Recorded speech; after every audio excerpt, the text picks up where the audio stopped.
Miss W here. Welcome to your Characteristics of Life video. The essential question for this video is, how do we define life? Before we get started answering that question, first let's back the train up and talk about the definition of biology. Biology is the study of life. I'm going to teach you some root words really quick. When I talk about root words, what I'm talking about is Greek prefixes and suffixes. And basically, when we take these Greek prefixes or suffixes and we memorize what those mean, we can kind of come up with a definition of a lot of words without the long drawn out definition that you would see in a textbook. So for example, biology is literally broken down into the root words bio and logi. Bio means life, logi means the study of. So when I put that together, I get the study of life. So if I can kind of remember some of these root words throughout this course, it's going to make it a lot easier for you to figure out definitions of this pretty much whole new language that you're going to learn in biology. So when we talk about biology, we can't just talk about life. It doesn't begin and end with that. There's a lot of non-living things in our environment that we require as living beings. So it's really a marriage between both living and non-living. We have to look at it all. Okay, so let me give you some more root words here. Bio, remember, means life or living. Now I'm going to give you a new one, which is a. And a, if it's like at the beginning of a word, can usually mean non. So here's two words that you guys need to know: biotic and abiotic. These are going to be the scientific words or the biology course words that we use to describe things that are living and things that are non-living. So let's practice really quick. Take a look at this picture. Bear, obviously living, so this would be considered biotic. Okay, fish, biotic. Now the river, or the water that's making up the river, while there are some living things in that water, the water itself is non-living, so it would be considered abiotic. Okay, this moss back here in the background is a type of plant, so it would be considered biotic. Okay, but the air that you can't really necessarily see, but the air surrounding the bears and the fish and the stream and all of that is obviously non-living, so that would be considered abiotic. Now, just imagine in this ecosystem, it's completely made up of biotic and abiotic things, and so we can't just talk about biology. We can't just talk about life and be done with it. That's not the end of the story. We have to talk about both. Okay, so just kind of keep that in mind. Today, though, we're going to stick to our essential question, which is, how do we define life? Okay, how do I tell the difference between something that is biotic and abiotic? What is the definition of life? And to answer that, well, it's actually really complicated, but what scientists have observed is that there are some characteristics that no matter what type of living organism you are, you're going to follow these characteristics, okay? And there's 8 of them. So here they are. I'll just put them up on the screen for you guys to look at. Basically, what scientists have discovered, no matter if they're looking at a single-celled organism or a multi-cell organism like yourself, or if they're looking at bacteria or plants, it doesn't matter. All living organisms follow these 8 characteristics, okay? They are cellular, they have a genetic code, they grow and develop, they reproduce, they respond to stimuli, they require energy, and they maintain homeostasis, and they can adapt and evolve. So quick little helpful hint for you guys, if you check out page 17 of your textbook, it's going to go over all of these characteristics of life in detail, but I'm also going to do it in this video. So what about viruses? Real quick, I do want to touch on that because I get this question a lot, and we actually will talk about it during semester 2 of this course. But what about viruses? Are they considered alive? And the short answer is no. They do not follow all of the characteristics of life. They cannot reproduce on their own. They don't respond to stimuli. They aren't made of cells. They don't require energy, etc. And so we cannot consider them living according to our current definition of life, or the current characteristics of life. So that's where we are right now with viruses, just so you know. We'll talk more about that next semester. Okay, I love this visual. This is one of those visuals that I'm actually going to have for you guys on my website, and you need to go grab it and print it out and hang it up in your study space, because this is something that we're going to also refer to all year long, okay? This is the level of organization in the living world. Okay, It's also called the hierarchy of life. So I'm going to start on this graphic and kind of explain it. All things, all matter is made up of atoms. Okay, so, oh, chemistry, right? I know you're all going back to 8th grade science and going, no, please don't talk about chemistry. Well, I love chemistry, and you're going to be learning it again next year, and we're going to talk about it a lot in this course too, because all living things are made of atoms, and so we're living things, we're made of atoms, so we have to talk about it. But are atoms themselves alive? And the answer is no, okay? If I were to just hand you a hydrogen atom, it's not alive on its own, okay? It's just not. But we're going to put those atoms together, and we're going to make a molecule. Are molecules alive? No, this is actually a picture of a water molecule, and we know that water is not alive, but it is made of molecules, okay? And we're going to be talking about a term this year called biomolecules. Biomolecules are molecules necessary for life, or the building blocks of life, but the molecules themselves are not alive, okay? So keep that in mind, not alive yet. Then we have organelles. Another term you're going to be learning about this year. Organelles are like these little sub-compartments within a cell, a eukaryotic cell, and they have certain functions. They're kind of like the organs of the cell. But guess what? Organelles by themselves, not alive. It's not until we put those organelles together in a eukaryotic cell, and prokaryotic cells don't have organelles, but we have some other really important cellular components that will come together and we get a cell, okay? When we get to this level, this is where life begins. Everything below this is abiotic. Okay, so this is where life begins, is at the cellular level. Now, in multicellular organisms, when cells get put together and all of those cells have a similar function, they make up a tissue. Okay, when we have certain tissues that are all together and they have a certain function, that's when we get an organ.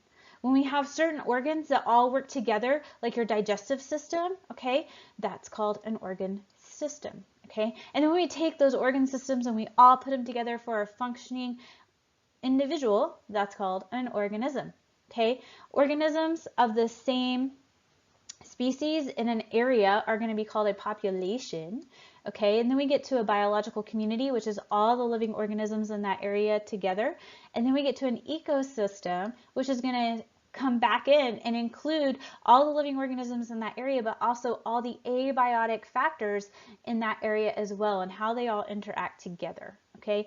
And then we get a biome, which is going to be something like the Sahara Desert, which is, there's similar climate throughout that entire area. There may be some sub-ecosystems within that area, but that because of that similar climate, we're going to see similar types of organisms. So that's a biome. And then we look at a biosphere, which is basically all the area on Earth that supports life. That's a biosphere. Okay, so here's that hierarchy of life again.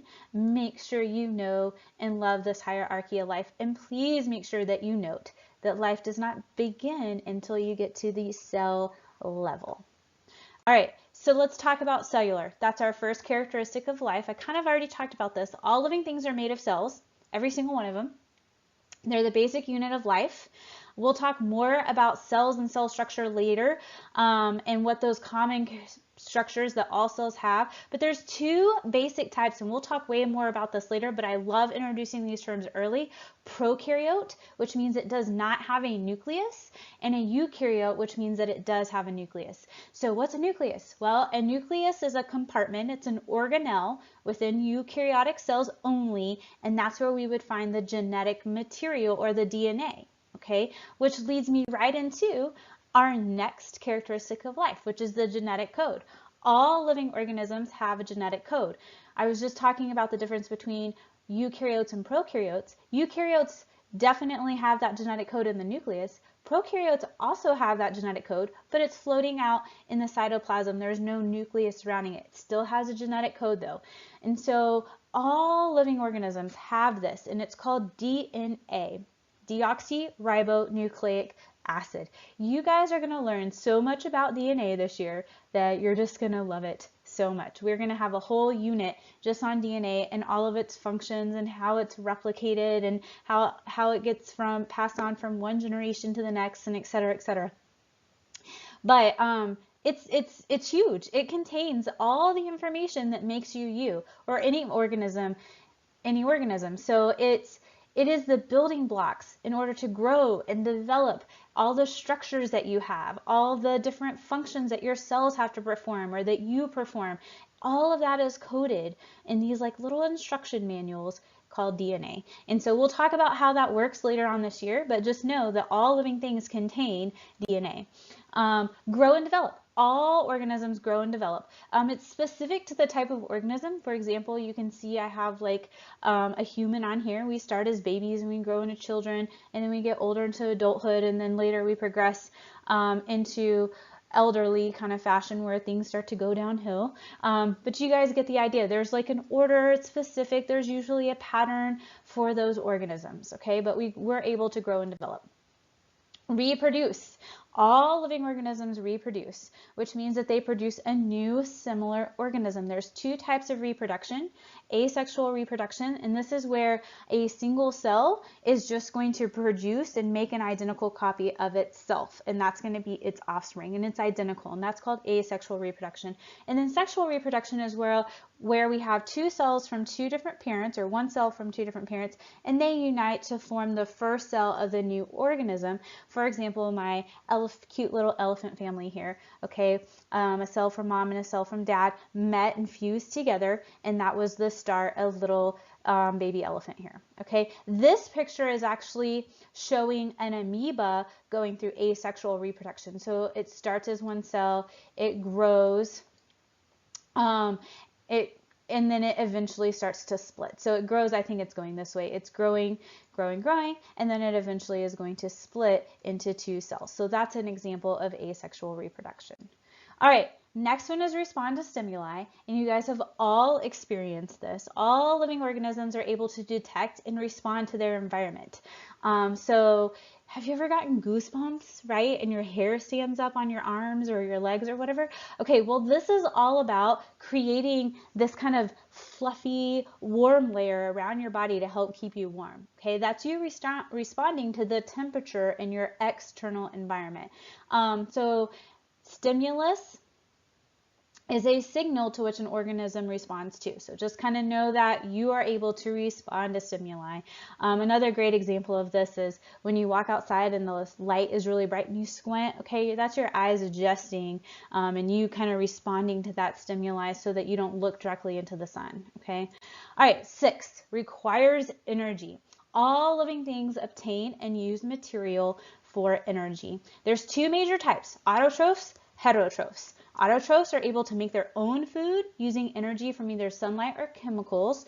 If they get it from sunlight, they're called phototrophs. If they get it from chemicals, they're called chemiotrophs. So we'll talk about both of those this year. And then we have heterotrophs, which is like you and me, where we have to eat other organisms for food. Okay, so what's the whole point? What's this food all about? Well, food is what we use as energy to perform metabolism. Okay, metabolism is the sum of all chemical reactions in your body. This is where we build things up, break things down, whatever it needs in order to grow, develop, respond to stimuli, all the different things in your body go through chemical reactions in order to be you. Okay, so that's metabolism. Little side note, energy is the ability to do work. So anything that you're doing, moving, talking, thinking, that all requires energy. It can never be created or destroyed, energy, so we have to transfer it from one form to another. And we're going to talk about two very important processes that energy gets transferred from one form to another this year, and that's photosynthesis and cellular respiration. So watch my videos over that later this year when we're going over this, and you'll kind of understand what I'm talking about. But I did put a really big word on here, ATP. I wanted to throw that out there to you now. This is the molecule that your cells use as energy. And so we're going to talk about photosynthesis and cellular respiration and how they relate into making that ATP. All right, 7th characteristic of life is maintaining homeostasis. So all organisms are able to maintain a stable internal environment. Another root word for you guys, homeo means same, okay? So same, and then stasis means state. So literally this means same state. Homeostasis is that ability for organisms to maintain that constant internal environment or stable environment despite the crazy changes that are going out on in the external environment. A great example of this is shivering when you're cold. That's your body working to maintain a constant internal temperature, and then sweating when you're hot. That's another way that your body is maintaining that constant internal temperature. So that's homeostasis, okay? We'll talk about how that works specifically next semester. We will this semester be talking about the cell membrane, and the cell membrane's job is to maintain homeostasis for the cell. And so we're going to talk about how the cell membrane does that in a future video and lessons throughout the year. All right, last one, number 8, is evolve and adapt, okay? So when we talk about evolve and adapt, we're not talking about the individual organism anymore. We're talking about the group as a whole, okay? The group as a whole is able to evolve. So what does that mean? Basically, that means that over generations, groups will change maybe their appearances or the way that they perform certain functions based on adaptations that are best suited for the environment.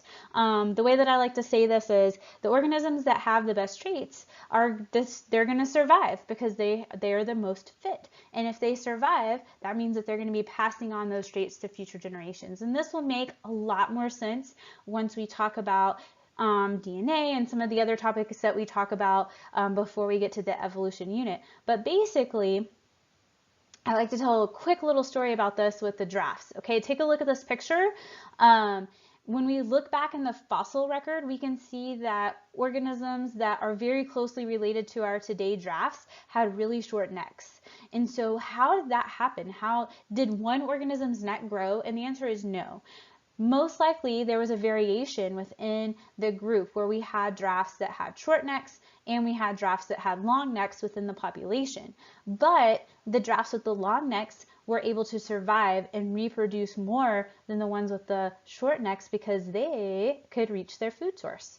Okay, so they were this most fit, so they're going to survive longer, reproduce more, and their offspring are going to also have those long necks. So over time we kind of see this shift from giraffes with short necks to populations with long necks and it was gradual change, but eventually we have what we have today as giraffes. So that's kind of how evolution works in a very short, like little time span explanation. But what happens if organisms can't evolve? And this is where extinction occurs. And sometimes this happens because of us. We change the environment so rapidly that organisms don't have time, or there's not adaptations within that population that can survive the changes that we've caused. And some of it has happened naturally throughout time, like the dodo bird. So there's a quick explanation of evolving and adapting. And this brings us to the wrap up of this video. Our characteristics of life, again, let me get them up here, is cellular genetic code, grow and develop, reproduce, respond to stimuli, require energy, maintain homeostasis, and they can adapt and evolve. So that's it. Thanks for watching, and I hope this helped.